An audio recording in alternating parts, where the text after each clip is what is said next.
Good day everyone, I am Alden Rex Arcasocot, the reporter of this topic, thematic mandates and country mandates. Special procedure may concern mandates on the special subject commonly known as thematic mandates or on a specific mandates also known as country mandates. Country mandates allow mandates holder to examine, advise, and report on a human rights situation in a specific country as a set out in a related resolution. This normally lasts for a year and can be renewed. It tends to focus on technical assistance and capacity building agenda of the council, and their mandates are in most cases created with a consent of the country concerned. Country mandates is a specific geographic location in a context or addressing that theme or issue. Example, mandatory military service like in North Korea, and any law that mandatory and obligated the citizen are follow. Country mandate is an official instruction or command issued by a nation government or relevant authority that must be followed. This can refer to specifically required action, decision, or directive set forth by a governing body that citizens must abide by. Mandates pertain to various aspects of life such as public health, security, education, finance, and other legal or regulatory matters. There are 11 country-specific mandates. Number 1. Independent expert on a situation of human rights in Central African Republic. Central African Republic, their basic rights are all human beings are equal without regard to wealth, race, disability, language, and sex. Number 2. Independent expert on the situation of human rights in Mali. Mali government generally respect the human rights of its citizens and observe relevant constitutional provisions. Number 3. Independent expert on the situation of human rights in Somalia. Human rights in Somalia are guaranteed with a federal government or constitution.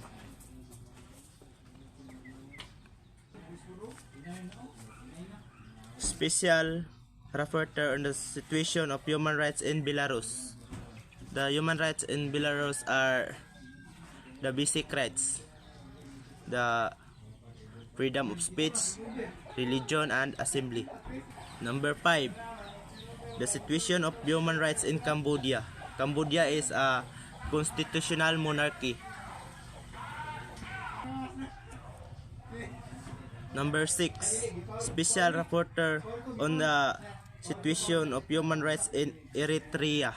Eritrea continues to suppress basic rights including the freedom of speech and religion and expression, meaning you have the right to express your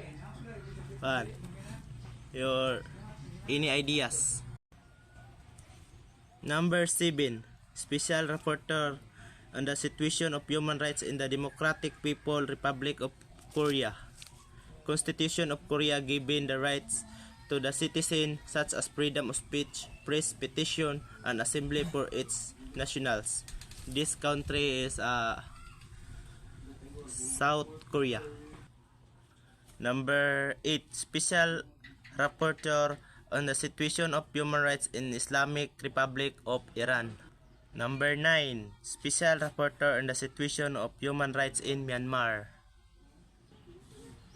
Myanmar Constitution recognizes the fundamental human rights of citizens only and impose corresponding citizen duties to the state. The Constitution recognizes the right to health and education and fair trial rights such as non-retroactive application of criminal law.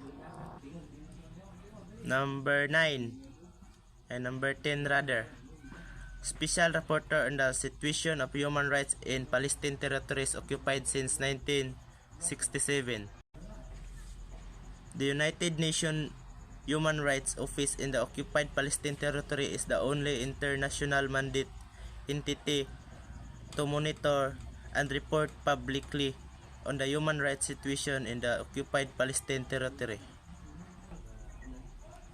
Thematic mandates allow mandates holder to analyze major phenomenon linked on a certain economic, social, cultural, civil, and political rights specific group as set out in the relevant resolution. This lasts for a period of 3 years subject renew tend focus on norm setting, elaborating, and clarifying the nature of relevant human rights. Thematic mandates of human rights refers to specific areas or topics that are addressed by human rights mechanism and bodies. These mandates are established to focus on particular issues and ensure the protection of and promotion of human rights in those areas. Example, you have the right to express, freedom of expression, right to education, ang karapatan sa isa ka bata nga makaeskwela sila, right of women or women's right, then right of person with disabilities, then right to health, then right of indigenous people,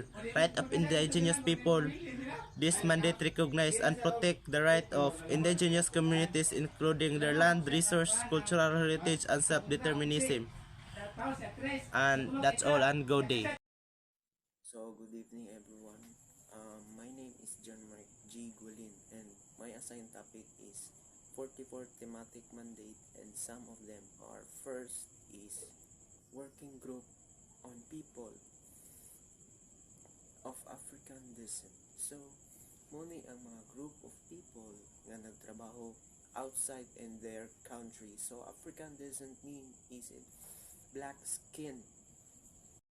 And second is working group on arbitrary detention. So, ang working group na ito ay ang mga mandato na imbestigahan ang mga kaso ng pag-aagaw ng kalayaan sa mga tao. At naaayon po ito sa mga international na pamantayan gaya ng Universal Declaration of Human Rights. So, third is ang working group on enforced or involuntary disappearance. So, ang pangunahing layunin dito ay matulungan ang kamag-anak ng mga nawawalang tao na matiyak kung nasaan ang kanilang membro ng pamilya. So, fourth is independent expert on the enjoyment of all human rights of persons with albinism.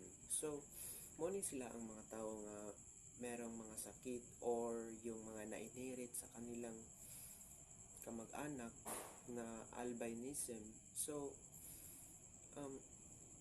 some of us or some of people here in the Philippines who have an albinism. So, dili na to nga i-judge o ang mga tao nga mga naining anak because we are all human and na sila rights to live in this world without discrimination. So, fifth is independent expert on the promotion of a democratic and equitable international order. So, muna sila ang isa sa espesyal na pinangangasiwaan ng United Nations on Human Rights Council. So, ang tungkulin nila diri is itaguyod ang isang demokratikong bansa. So, ang tungkulin ng may hawak ng mandato ay itaguyod ang isang demokratiko na patas at kaayusan sa pandaigdig. So, here in number 6 is independent expert on the effects of foreign debt and other related international financial obligations of states on the full enjoyment of human rights, particularly in economic, social, and cultural pornography, ay maaaring makakahadlang sa kakayahan ng bansang namumuhunan sa kanilang pang-ekonomiya at saka habang ang kanilang limitadong kita ay napupunta lang sa paglilingkod sa kanilang mga utang. So, in number 7 is special rapporteur on the sale of children and child prostitution. So, from the word sale, so ilang ipambaligya ang mga bata aron magbuhat sila og child pornography. So, ang child pornography is known na gid na kayo siya like here in the Philippines, we have also child pornography. So, marami talagang mga bata na bibenta ng kanilang magulang para lang kumita sila ng pera at merong nagsikap na tukuyin ang mga kagawian para sa paglaban ng seryosong problema nito. Here, number 8 is Special Rapporteur on the Rights to Development. So, ang Special Rapporteur on the Rights of the Government ay nag-aambag ng pinagpagsasakatuparan ng karapatan at sa pamamagitan ng pagbuo ng praktikal na patnubay upang ipatupad ang karapatan at isama ito sa loob ng mga patakaran at programa sa pag-unlad sa lokal. Here, number 9 is Special Rapporteur in the Field of Cultural Rights. So, natay rights nga i-adapt ang atong kultura and then napod tay rights nga protektahan ang atong kultura kontra sa mga tao nga moingon og nga batiyag culture ni mo like dili sa ingon nga tanan like nagi mga tao diri sa Pilipinas nga mokuan pud sa laing kultura sa ubang lugar like for example kanang moingon sila nga lainan nila oy kay mokuan man sila kaon man sila kanang mga hayop nga dili pwedeng kaunon sa atoa. So, 10 is Special Rapporteur on the Right to Education. Ay ang karapatan sa edukasyon ay itinatag upang suriin ang mahalagang isyu ng karapatan ng lahat ng tao na ma-access ang dekalidad na edukasyon sa ating nga walay discrimination sa nga maghatag og recommendation sa pamahalaan at iba pang mga stakeholders. So, 11 is Special Rapporteur on the Rights of Persons with Disabilities. So, ito yung mga taong may kapansanan o dili po nato sila pwede nga i-discriminate kay tao mabud sila good o deserve po nila mabuhi diri sa kalibutan because gibuhat sila sa Ginoo kay basin na i-purpose sila ani kalibutan o naay ubang persons with disabilities ron nga successful sa ilang kinabuhi kay naningkamot man sila o dili pud nato sila pwede nga i-discriminate lang aning anak kay lagi ana for example pungkol or unsa ba dili pwede nato yung anaon sila kay alinsunod sa Convention of Rights of Persons with Disabilities. So 12 is Special Rapporteur on the issue of human rights obligations relating to the enjoyment of a safe, clean, and healthy, sustainable environment. So, ang Special Rapporteur na ito ay nagtataguyod at nag-uulat sa mga pagsakatuparan ng mga obligasyon sa karapatang pantao na may kaugnayan sa isang ligtas, malinis, at malusog. So kita mga tao no is kanang dili lang kay nabuhi ta diri kay kanang napod tay obligasyon nga manghinlo sa atong environment. Like pareha karon kanang init na kayo kay tungod po na sa mga kuan kanang mga kahoy nga gipamputol sa dito sa bukid like og nagay ubang bukid nga gipangsunog karon and that cause a climate change independent expert or special reporter and working group. So naadre no, special reporter is more often or more important than independent expert. So, ang special na reporter ay kadalasang mahigit na mas matimbang dahil ang kanilang mga particular na mga gawain at ilang responsibilidad sama sa pagtanggap ng mga individual na komunikasyon o pagpapadala ng mga paratang. Ang mga nagtatrabahong grupo dito ay sama-samang kumikilos at sa bawat membro ay nakatuon sa isang particular na aspekto ng mandato. Good day everyone, I am Paul Caparida, one of the reporter of Group 6, and now let's talk about annual reports and recommendation. Annual report and recommendation play a significant role of a field of human rights, governance and accountability. Here's an overview of the of what is initial. What annual is a comprehensive document and provides a detailed account of activities, findings, and achievements of an organization, institution, or mechanism over the course of the year.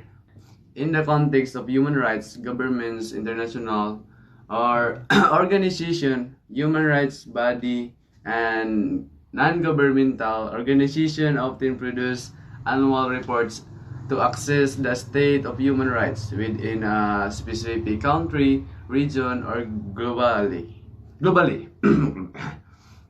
Recommendations are actionable suggestion or advice put forward by individual groups or entities to address specific issues, challenge, or concern.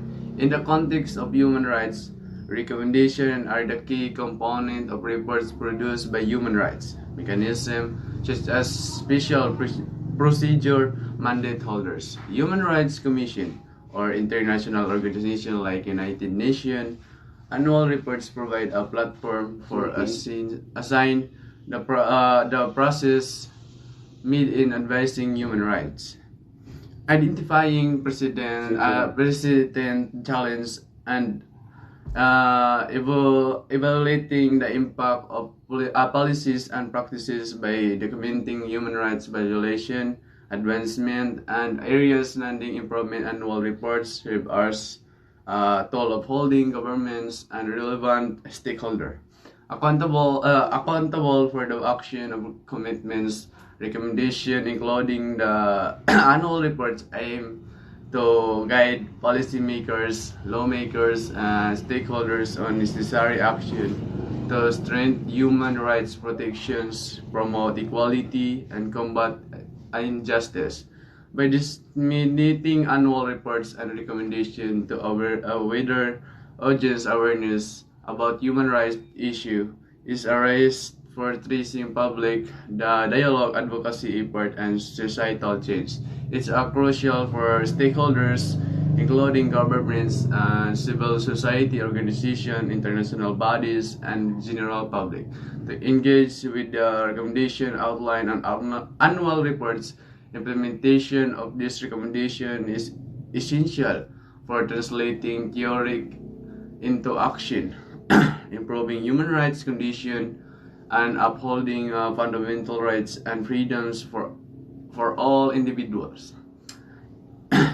Annual reports and recommendations serve vital tools in the promotion and protection of human rights, facilitating accountability, advocacy, awareness, and meaningful action to address human rights challenges, advance justice, and dignity for all. Thank you. Good morning, sir. Good morning, classmate. I am the Perth reporter, Mr. Rocky Cabanilla. Continuing the topic of thematics mandates and country mandates. So let me proceed the country visit. So it's really familiar, guys. If we say when we talk about country visit, kanang mobisita yun siya sa usa ka nasod. Let's proceed. Country visit are an essential means to obtain direct and first-hand information or human rights violation. Mga reports guys ba or mga problem baka sa usa ka nasod nga about sa human rights, ila ka nang adton o bisitahon or i-facilitate nila muna siyaan. Then allow for direct observation of a human rights situation and facilitates an instinctive dialogue with all relevant state. So ilang i-tapok-tapok baka ang kung sa kanasod kanang mga dagko na katungdanan to verify the situation or the victims about the human rights, including those in the executive, legislative, and judicial branches. May proceed. Prior to embarking on a failed visit, the mandate holder request to visit the specific country must be accepted by the government in question. O ang usa ka mandate holder nga mo-conduct mga ipasag request or permiso sa usa ka nasod to be accepted nga may na pagsulod nga wala sila ikwan mga islag request or permission. Government are also entitled to issue a standing invitation, which is an open invitation by the government to all thematic special procedure to undertake country visit and a form of a usual indicators of states willingness to cooperate with special procedure. So mga sila kompromiso nga musulod sila sa country ilang adton tong victims or witnesses nga ning reklamo sa about sa human rights pero mga sila permission sa usa ka nasod with the proper authority.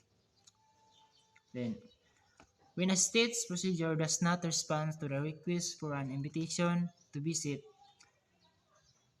kung kuan nyo guys, kung wala ko ng respond ang usa ka nasod niya lang ipadala og letter invitation niya musulod sila na din wala na respond, it is appropriately to the mandate holder of attention appropriate to remind the government concerned. So dili gyud nila ni di pud na maayo nga dili pan sila niya so mahatag og permission attention to sa gobyerno nga usa ka gobyerno sa country, to the council, to the outstanding request, and to take other draw the measure of design to promote respect for human rights.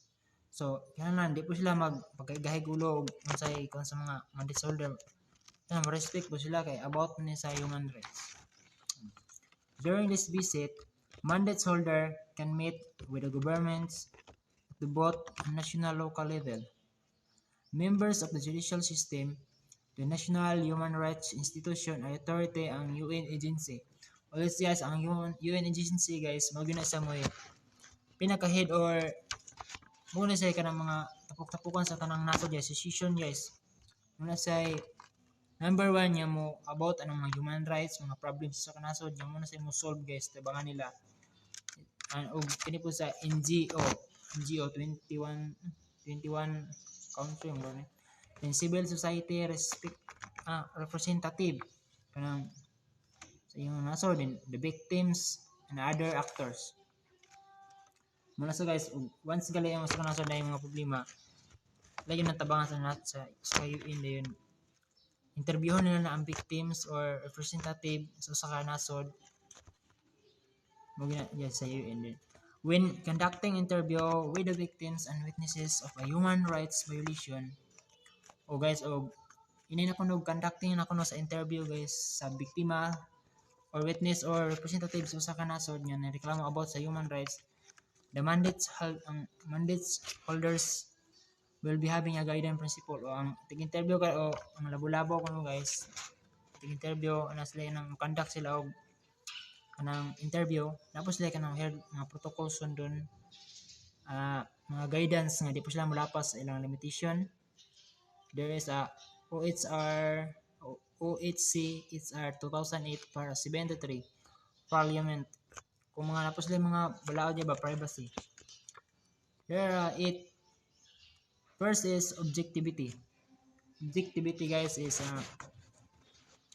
kanang kumbaga guys kanang wala kay kinikiling, wala kay gilabanan or kanang neutral ra imong pagkuan interview, wala po kay tabon-tabunan o wala po kay kuan nang gilabanan.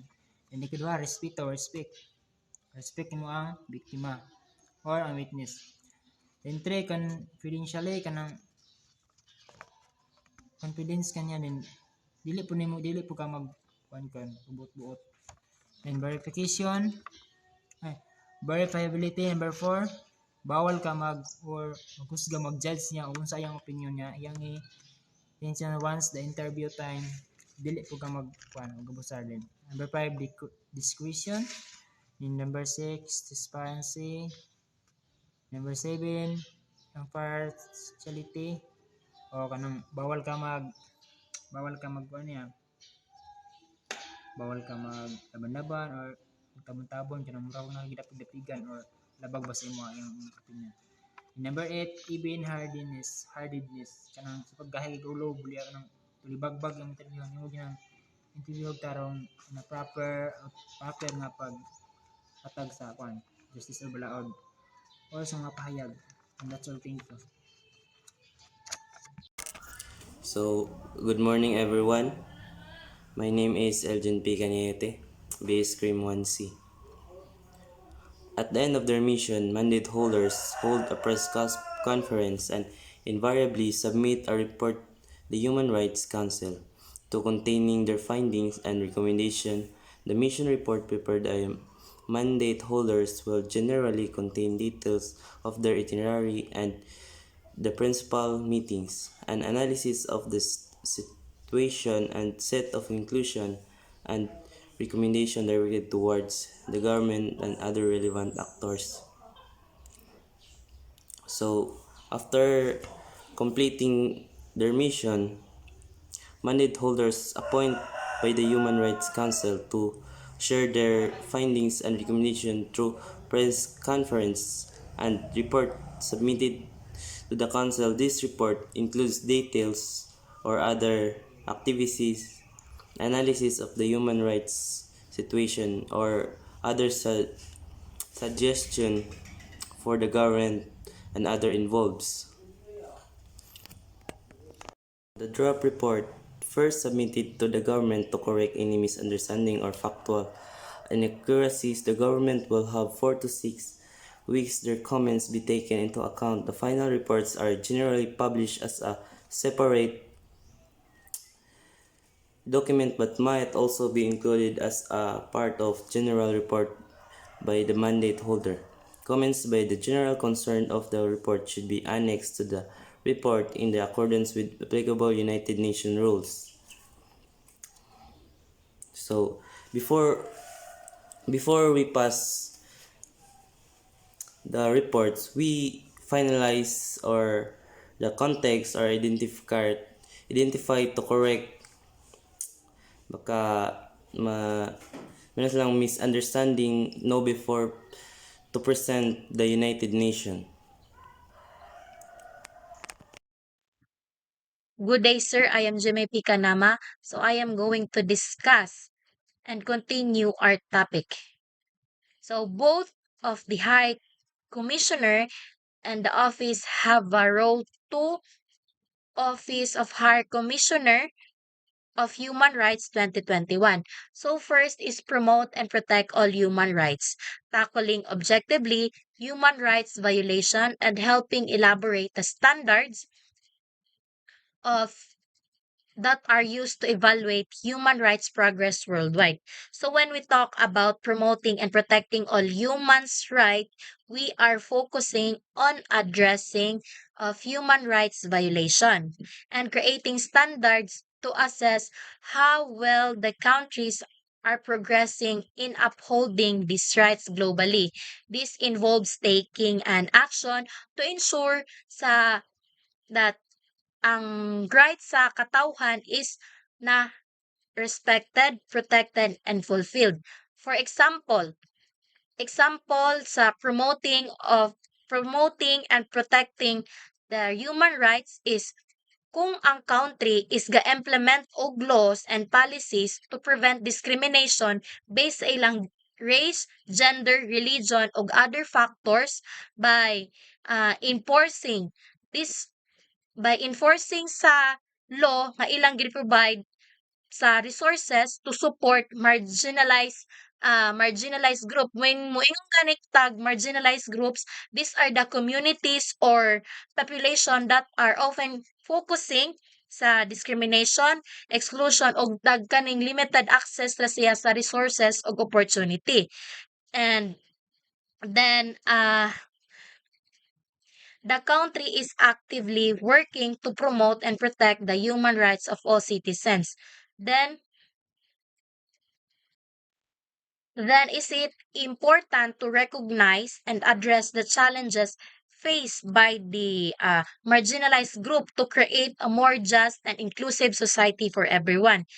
Kay promoting o protecting our human rights will take a concrete step para ma-prevent ang mga violation o mas ma-address ang existing issues o maka-establish tag mga standard measures to uh, to uphold the progress of human rights in a global case.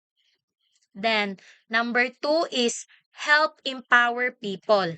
So, conducting research, education, and advocacy activities which contributes to be increased awareness and engagement by the global community and the public of human rights issues. This means empowering thousands of people in all regions of the world to claim their rights.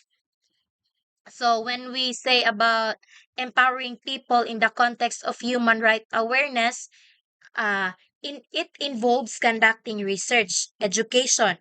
Kay, unsaon man nimo pag-empower? Kung dili ka mo appeal sa mga kaning, research or educational program and mga advocacy activities to raise awareness and engage global community and the public of human rights issues. By empowering sa mga individuals, organization, o communities, we enable mapasabot nato sila kung unsay value sa human rights ug para pod ma-advocate ang ato ang kaugalingon kitang tanan to take an action and to address our rights. For example of empowering people is empowering the realm of human rights is providing training programs. Kung apil man gud ka aning mga training programs, you will be educated. Mas mo-augment pa imuhang knowledge about the rights, then how to effectively advocate yourself and everyone. This could be involved workshops or topics such as gender equality. So importante kay ni sa ato ang society karon ng gender equality, not dili lang sa ato which is nationwide ni siya ang gender equality. Ang freedom of speech samot na ni. Then rights of marginalized group ay nakuha na nako siya earlier. Then marginalized group by equipping people with knowledge and skills, they can more become equipped and empowered to stand up their rights. Kay kabalo naman silang they are more knowledgeable about their rights, ilang mga katungod kung panalitan kung i-degrade ilahang kanang rights, so they are more knowledgeable enough to protect and to ipaglaban their rights. In the essence of empowering people in the context of human rights, it involves giving individuals the tools of knowledge, so mo to kung giingon, and support they need to assert their rights in participate the decision-making process and contribute to positive of social change. So maunang ang Office of the High Commissioner of Human Rights is naghatag sila og kanang ilang kanang mas gina-advocate nila ang pag-empower sa mga people. Kay aron ang people kita mga tawo kabalo ta unsaon kuan sa ato ang rights. So next rule is assist governments. So preventing abuses and contributing to diffusing situation that could lead to conflict, and the monitoring and analysis feeds sensitive decision making and development programming. It also provides capacity building and legal advice of 2000, supporting the development and judicious enactment of law and policies across the globe. When we talk about assisting government in the context of human rights, it involves the activities that mag-aim o activities aim at preventing abuses to potential conflicts and providing support to enhance our decision-making process. So, kung ikaw, pananglitan, example, mubuhat ba ka og kanang,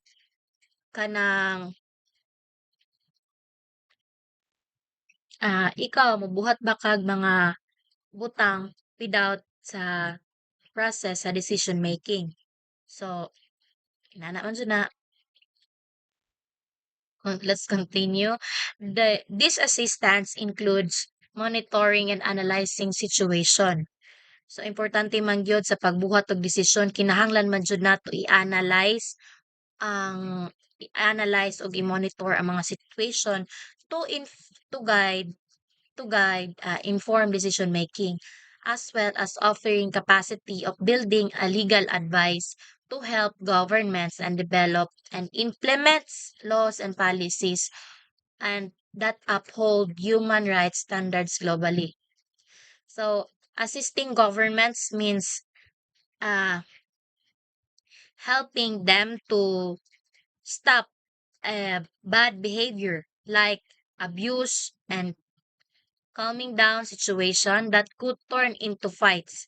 By keeping an eye on things and studying them carefully, we can help make smart decisions and plan programs for the progress. This assistance includes teaching and advising many people to create fair laws and policies worldwide. For example, is providing training to government officials on human rights laws and helping them to create laws to protect everyone's rights fairly. This helps governments make better decisions and improve the lives of their citizens by following good rules. So next is number 4. Inject a human rights perspective into all United Nations programmers.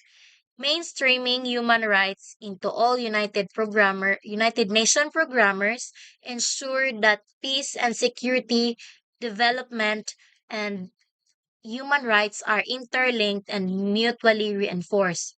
So injecting human rights perspective into all United Nation programs involves integrating human rights principles. This approach aim to ensure the consideration of peace, security, development, and human rights are interconnected and mutually supportive, leading to more effective and sustainable outcome. For example, is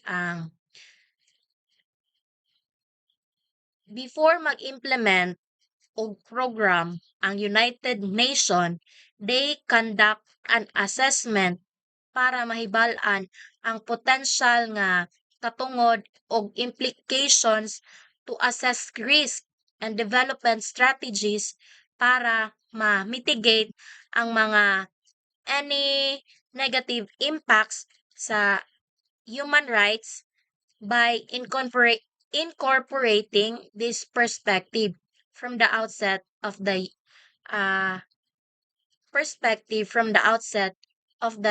United Nations. So, ang United Nations they can proactively or taking action to control a situation or before the problems after the problems happen, and promote more rights-based to approach development. And in addition, human rights perfect perspective to all United Nations programmers means making sure that peace and security, development, and human rights are all connected and help each other. When the United Nations plans a project, nag-consider ni sila how it can promote human rights, which in turn to lead to be more peaceful and secure world where people can develop and thrive.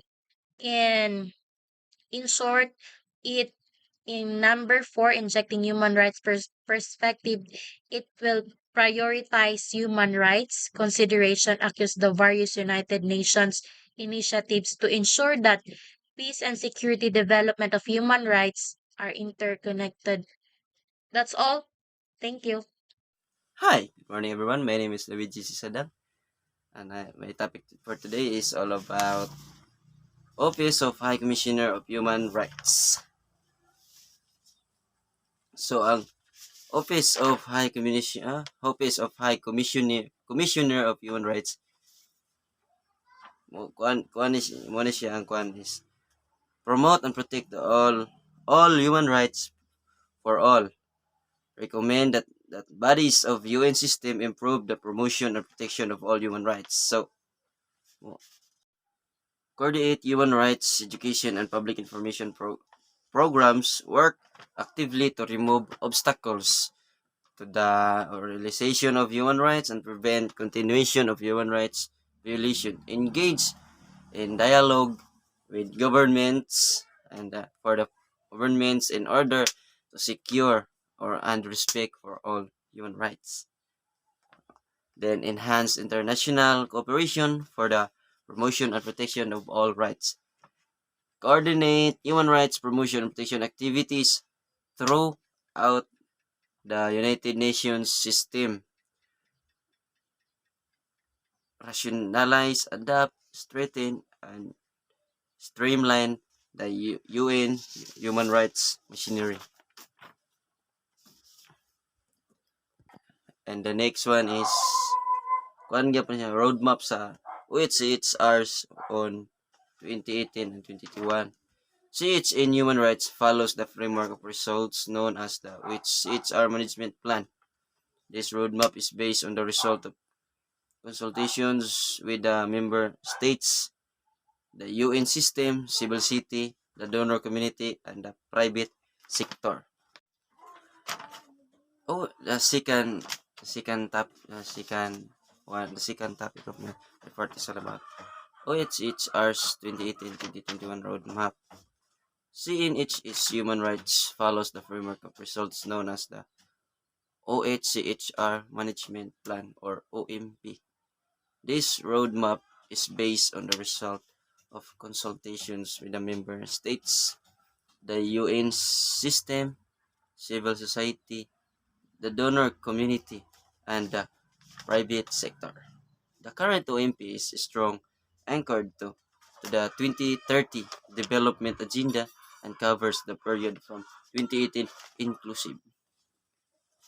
So atong 2030 agenda promises that more peaceful and just and inclusive societies which are from fear and violence anchored the 2030 agenda for sustainable development and committed to the principles of universality, equality. Thank you. Hello everyone, I am the reporter of the thematics mandates and country mandates. Six thematic pillars. The mandates of human rights and the environment exist to examine the human obligation relating the enjoyment of safe and clean, healthy and sustainable environment, promote best practices of use of human rights in environmental policy making. First, non-discrimination, enhance equality and encounter discrimination. This means that there is an integral part of principle of equality. It ensures that no one is denied their rights because of factors such as race, lahi or ethnicity, color, mabuti man o itim ay di kaya kuyumunggi, dapat lahat patay-pantay.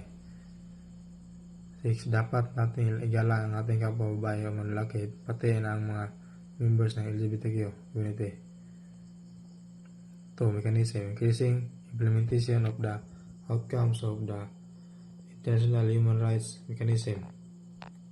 International Human Rights of Law of the body of international law designed to promote and protect human rights at international, regional, and domestic levels.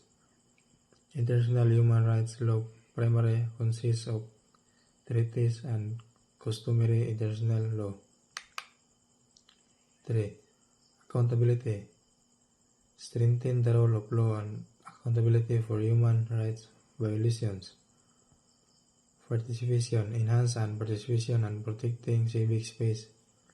Basic and principle of democracy holds that all citizens have a right to participate in decisions that affect their personal interests, including decisions taken in the context and employment. Example, the freedom to vote and stand for elections and the freedom of association and assembly are the major political of such participation. Peace and security. Prevent violation and strengthen protection of human rights, including in situations of conflict and insecurity.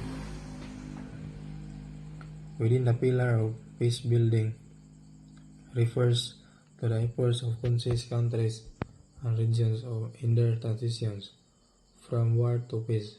It implies a synergy, a complementary state that is present when violence and conflict pervade a society or country. Development. Advance sustainable and development through human rights. This is one of the main priorities of UN. Development is a multidimensional undertaking to achieve higher quality of life for all people. 4 safe areas. In order to have a greater human rights impact, to OHCHR focus their effort across and within the 6 pillars. These safe areas are working to protect and expand civic space, promoting human rights in the context of frontier issues such as climate change, digital space, and emerging technologies, corruption, inequalities, and people on the move, helping prevent conflict, violence, and insecurity, and supporting a global constituency for human rights. 4 safe areas. Looking at this, we can say that laws, policies, and practices increasingly address, prevent, and reduce human rights violations in the context of law enforcement and justice system. Secondly, legal and social framework increasingly promote women's autonomy and choice and protect them from violence, including in the digital space. Lastly, strong laws, policies, and practices protect the right participate in civic space, including online and the environment for civic society and increasingly safe and enabling. This is the result of shifting the 6 pillars into the 4 areas where the voice of people affected by decisions, particularly victims and those who face discrimination, is more clearly heard. And that's all my report. Thank you.